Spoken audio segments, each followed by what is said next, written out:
Well, thank you for being here today. It's the 21st day of our legislative session. It's been busy. We did have some bills that were up in committee this week that we're grateful we've made progress on. One of them had to do with the banning of critical race theory in our schools, in our K-12 system, and also at the collegiate level. We're grateful to see those move forward and go through the process of getting a hearing to make sure that we're not having racism or divisive policies and agendas taught to our students. Then also, we had a bill move forward. I think it's, what do you want me to do? Oh, okay. Would you all mute your phones, please? I think that would be helpful to not get feedback in the room. And then we'll go to the questions here in a little bit. Another bill that we were glad to see had support with the legislature had to do with protecting vaccine exemptions. That had to do with making sure that in the state of South Dakota that people had exemptions honored for their religious freedoms, medical, and immunity. The immunity provision would be every 6 months is when that immunity level would be checked, and those are moving forward as well. We do have 21 bills that have been signed into law so far this legislative session. 19 of those were this week. One I do want you to be aware of that I did veto, and it had to do with our but our lottery system. Typically, when someone wins the lottery in the state of South Dakota and they own back child support, we collect that child support out of those winnings if it's above $100. The bill that was in front of the legislature had to do with raising that threshold to $600. I vetoed that bill on the basis that there was $12,000 worth of child support payments that were made to families based on that collection effort by the system, the lottery system, and we're grateful that those families had the opportunity to collect that back child support. So sending that back to the legislature, hopeful that they will agree with me and we can continue to keep those child support payments going out to those families. With that, I'll open it up to questions you have. Yes, ma'am. Austin Goss, Dakota News Now. Earlier this week, former President Trump endorsed you for re-election for governor here in 2022. Just wanted to see your thoughts on that, what it means to you and what it means to your campaign. Well, I'm grateful for President Trump's support in my re-election to be the governor of South Dakota. He and I worked closely on tax reform when I was in Congress, spent about 2 years working on that bill, and also a lot of his policies were good for the families of South Dakota. They made sure that our taxes stayed low, our regulations were low, that agriculture could do very well and our other industries could grow, and he helped me get fireworks back at Mount Rushmore. So we're hopeful that we can soon get through the court case on that and see under the Biden administration them restored again.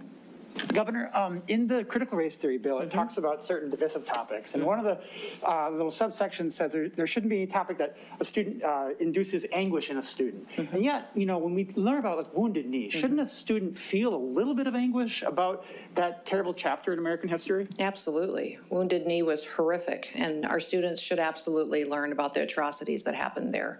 In fact, I've been working with that tribe for years to try to get a true memorial built there that attracts people from around the world to come to Wounded Knee and learn about the terrible things that have happened there. So I'm hopeful at some point the tribe will come to the table and work with me to do that, because I think that's something the state could partner with them on.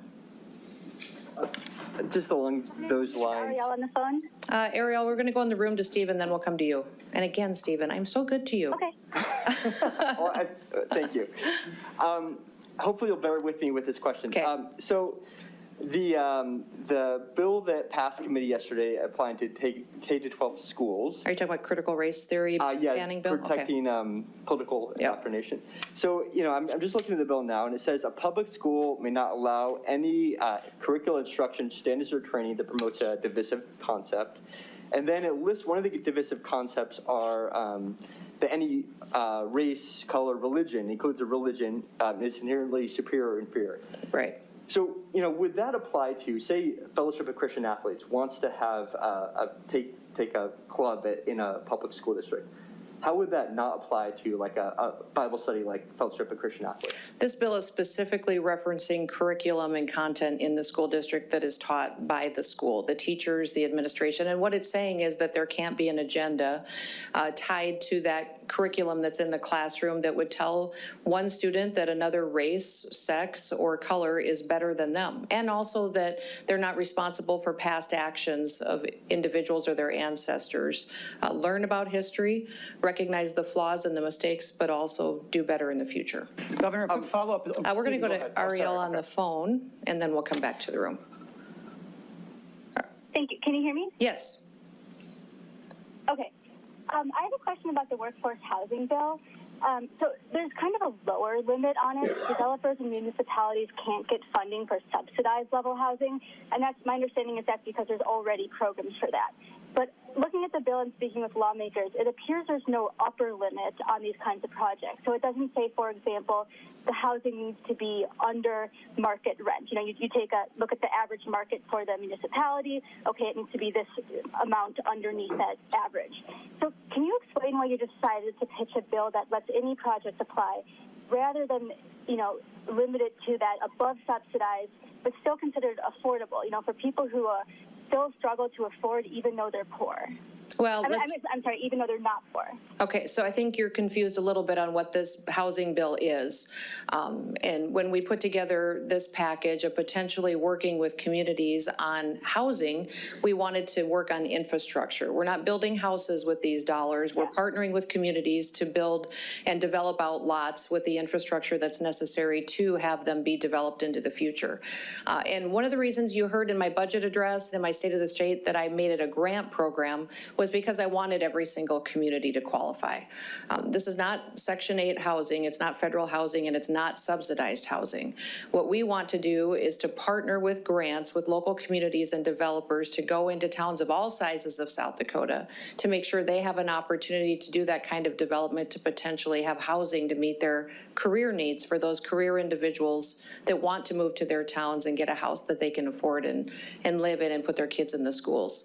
I know that I've had a lot of meetings on this issue. Legislators saw a desire for loans, and so we do have a compromise piece of legislation. The loan proposal came from Senator Crabtree, Senator Schoenbeck, and also Roger Chase in the House. My concern with doing loans is that typically you only see loans and the ability to repay them in this space in large communities. So I'm concerned that towns of 500 people, they simply, by the time they commit the land to a project, they don't have the financial ability to pay back a loan. So what we ended up on was a proposal that made it through Senate committee that's a combination of both, making sure that there was $100 million available for grants so that those smaller communities would have an opportunity to do this kind of development, and then also $100 million committed to loans that would go through the Housing Opportunity Fund that we have to change some statute to make work, but then to also allow that to be available for a long period of time for those communities that want to pursue a loan instead of a grant. So it's a program that's been done with a lot of communication. I would say Crabtree, Schoenbeck, and Roger Chase have been working with us to make some changes along the way. Let's go to Joe. I understand that it's used for the infrastructure, right? The roads. Correct. But the plumbing. But what I'm saying is, it's going to be a municipality and developer that applies together. Well, There's community no requirement that they then use that they use that land for a project that is affordable. And by affordable, I do not mean subsidized, but just something that is, you know, middle of the road for, again, people who are working. They're not poor, but they struggle to afford market rent. So you're talking about specifically the projects of what happens after the development on the lots occur, and we are not here to dictate to those communities what they put on those lots, but those lots are developed for career housing. It is to meet workforce needs, and one of the things that we are requiring as the grant program is a workforce housing study first. So we're making sure that they're building the appropriate housing for that community and the needs that they have to recruit those workers to fill the jobs in that town. Let's go to Chris. Did you have a question? I have Yes. to the Sure. It it seemed as if, I may be got this wrong, it seemed as if that the bill had actually, it seemed as if the bill had actually written out the curricular piece, that it's not going to touch what's the content and conduct of a classroom. But you seem to suggest that it is, so do I have it wrong? I don't know what you're talking about. I'm sorry. There was a couple of amendments in committee Yes. that took out action civics. And there was an amendment that also specifically says this has nothing to do with what a teacher is teaching. It has to do with guidelines that will be followed for curriculum that will say curriculum that goes into classrooms will not have racism taught or divisive policies that say one person is better than another based on their race, sex, or color. That's what the bill specifically says. And Joe, go ahead. Your administration's taken the position that you didn't need fresh or new authorization from the legislature to start expending the child care stabilization funds. So I'm just curious why you decided to wait until the Senate passed the resolution yesterday. Well, we waited to send out the daycare grants because the Appropriations Committee asked us to, and we want to work with the legislators. Back months ago, I started having meetings with legislators, having telephone town halls, going to their communities, having coffee, lunch with them, talking about what their priorities were. Before I ever put my budget together, I knew we were going to have a lot of federal dollars. I knew we had a big increase in our sales tax revenue, and I knew that when there's a lot of money, there can be a lot of different ideas and projects that should be funded with those dollars, and wanted to have their feedback. I would say that virtually everything that was in my budget was something legislators asked me to put in my budget, including daycare grants. The one thing that came up over and over and over again is our daycares need help and they need it right away. We had $100 million that was sent to social services of federal dollars that we had federal authority to spend based on last year's general budget. One of the things that would be helpful is if everybody remembers, and if it's in your reporting, that for state revenue dollars, the Appropriations Committee appropriates. It tells us how to spend it. For federal dollars, they give us the authority to spend it.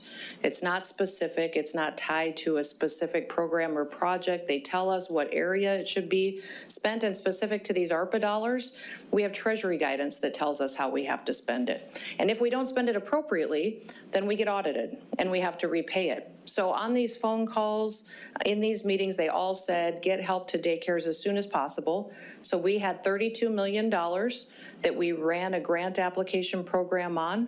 We're ready to send the checks out. We were keeping legislators informed on, and some appropriators were confused as to where those dollars came from and the authority they'd already given us on them. There's still over $60 million that this legislature will decide how they want to work with daycares, to expand them, to partner with businesses to get more capacity out there. This $32 million is just to stabilize the current daycares, keep them open, keep them supporting our workforce. There's still going to be tens of millions of dollars during this legislative session that those legislators will have the chance to specifically direct on where they go. You said you wanted to work or get the input of the legislature. The House has two bills today related to this on their calendar. So why Well, not based wait for on them? decades of how this legislature works and how budgeting works, those bills aren't necessary. I already have the authority. They gave me the authority last year in last year's budget to do this program. If they want to pursue those bills, they can. But I think the sense of the Senate with their 35-0 vote yesterday is that the Senate believes they already gave us this authority to send out these checks as well. But that resolution wasn't necessary either, though. No, but I think they wanted to send a clear message that they agreed with me that I already had the authority. There's many in the House that agree as well. I think that's why you saw it didn't get calendared, and why there was some debate even among House members on if they should be debating this topic. And we'll see what happens today. I know that I think there's universal agreement among legislators that they want to help daycares, and they want to. The question is over, if they think that they should have specifically given their stamp of approval. What a lot of the House members don't necessarily know, because they're not on the Appropriations Committee, is that they do appropriate state dollars, but they gave us federal authority, spending authority in last year's budget. Austin. Yes, ma'am. Those daycare grant dollars are going out to daycares that are licensed with the state or have a state license. You know, you've really predicated your administration around cutting red tape. And there are obviously a lot of daycares that are either completely unlicensed or licensed through cities. Is there going to be more relief coming for those daycares that aren't licensed through the state, or what's kind of maybe the next step for those daycares? Well, there's an accountability for safety issues as well that we have at the state level. So the reason there's registered daycares is because if something happens in one of those daycares, then the state has some oversight there that they're responsible for. So that's why the grants are open to them. We are streamlining how we register daycares, and these grants are to help, we think, get a lot more of them registered, because some of those requirements can be building adjustments that need to be made, or sprinkler systems, or different things that may cost them money. So that's some of the ideas that we're pursuing to help a lot more daycares get licensed with the state, so we can have safe daycare centers and have more of them available in some of our communities. Governor? Yes. Bob Mercer, Cumberland News. This morning, the House Health Committee had a bill up about ivermectin and whether or not practitioners should be able to dispense it without a prescription. Your administration didn't take a position on the bill, at least not at the committee hearing. What is your position on that? Well, ivermectin is a drug that typically requires a prescription. What most people don't know is there's quite a few, I think 1 out of 4 prescriptions in this country are prescribed for a different use than what the FDA approved them for. And so people are questioning if ivermectin can be used for the treatment of different viruses, including COVID. You know, I believe it is a medical drug that went through the FDA approval process. It requires a prescription, and I've never questioned the fact that that prescription could be necessary. As a former legislator and now governor, how would you describe South Dakota Right to Life's influence in the Capitol when it comes to abortion legislation? Oh, I think South Dakota Right to Life for years has been a warrior for protecting unborn lives, and have always appreciated the integrity they brought to every discussion. The challenge this year is that we had a bill that had to deal with protecting life, and we didn't have a debate on it. I don't necessarily place the blame on South Dakota Right to Life. I just wish that in South Dakota, what I've always been proud of is that we debate every bill, and we have an open policy discussion on what that legislation is and if it should be passed or not. That didn't happen last week. Oh, go ahead, Lee. Go. I was going to follow up on or not on that, but like a different question. Sure. Late last year or middle of last year, there was reporting about the Pandora Papers and the trust industry in South Dakota, including, you know, massive sugar plantation operation that, you know, mowed down some houses in order to expand. Okay. Money being placed in South Dakota, in a South Dakota trust.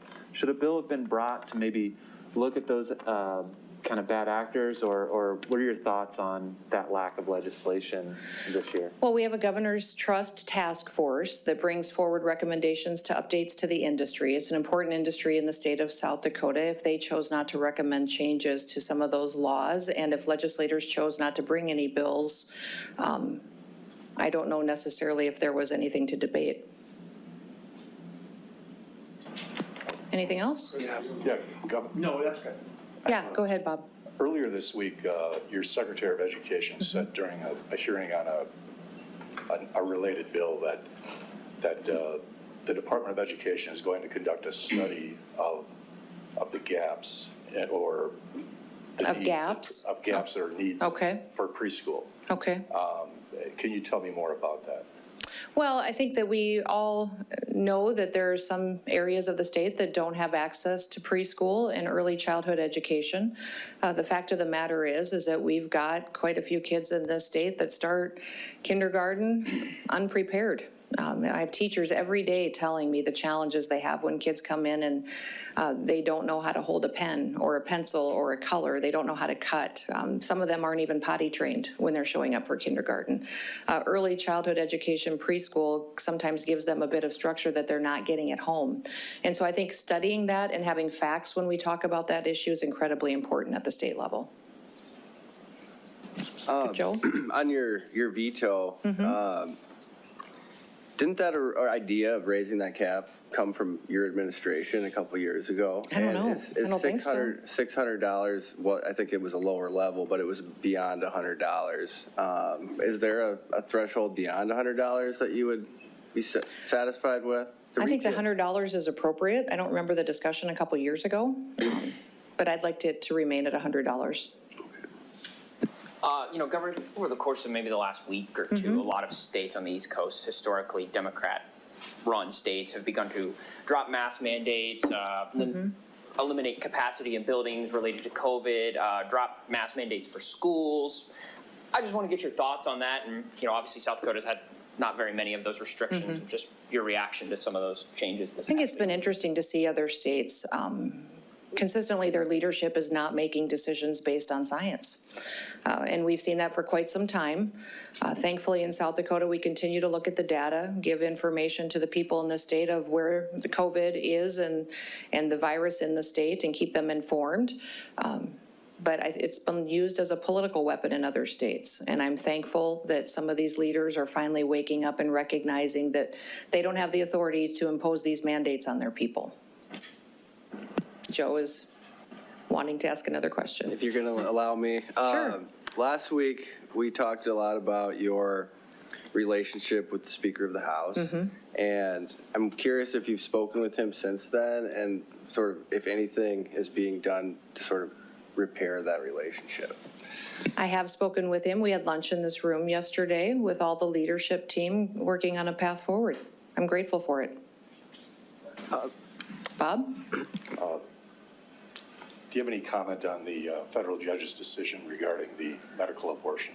Yeah, I think it was interesting to hear her argument. It was more about making it an abortion issue, which clearly in this telemedicine abortion order which we put forward, it's about women's health. It is 4 times more likely a woman will end up in the emergency room from utilizing and accessing abortion through this manner. And that is why we put it forward, is to protect women's health and make sure that they are medically supervised. The federal judge chose to make it about something else, and that's disappointing. We will appeal. And we'll give Governor Noem, Austin. this is Ariel. Ariel, go ahead. Sure. So one of the points that they made is that these two cocktail, the 2-drug cocktail, that's also used for other medical issues, including miscarriage management, when you're starting a miscarriage and kind of need help to complete it. And the risk of bleeding in that procedure is actually more than an abortion. So why aren't you regulating the medication in that and other procedures, and just when it comes to abortion? I would believe that most of those situations you're referencing do have medical supervision.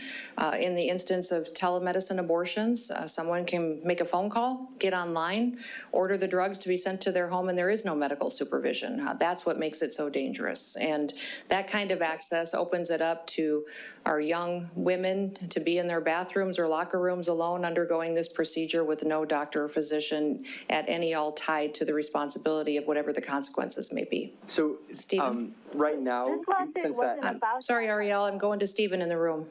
so right now, since that law was enjoined, are you saying that women can access the abortion pills through telemedicine consultation in South Dakota? I believe they can. We're appealing that decision, though. I'll find out for sure, but I'm pretty certain they can. Last question to Austin. Who you got winning the Super Bowl, Governor? Oh, well, I'm such an expert on these things. I'm going to go with the Rams. I think they are the clear favorites, so it's probably not too risky to choose them, although the Bengals are inspirational. They might Yeah. help draw some law enforcement officers from LA. I'm working on it. We have a high need still for wonderful people in the state to fill law enforcement positions. Our Department of Corrections is always looking for outstanding people to help, so we'd love it if those law enforcement officers out in LA decided they wanted to come enjoy a little freedom. What about you, Larry? Who you got winning the Super Bowl? I'm going to keep my powder dry till the third quarter and then pick The lieutenant governor is always the wisest man in the room. Thank you, everybody. Thank you.